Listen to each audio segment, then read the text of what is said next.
So this is the vintage Coach skinny case, style number 7170 in the color British tan, and I would estimate it was likely made sometime in the 1990s.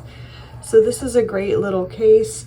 Maybe if you want something to match your handbag, if you have a British tan handbag and you want to separate small items, or you could even put some money in here. So this is a great little case. Here's what the inside looks like. It's got the striped blue tick lining.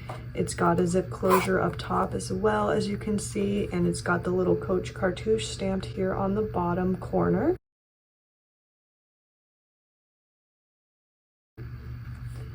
And then here's what the back looks like.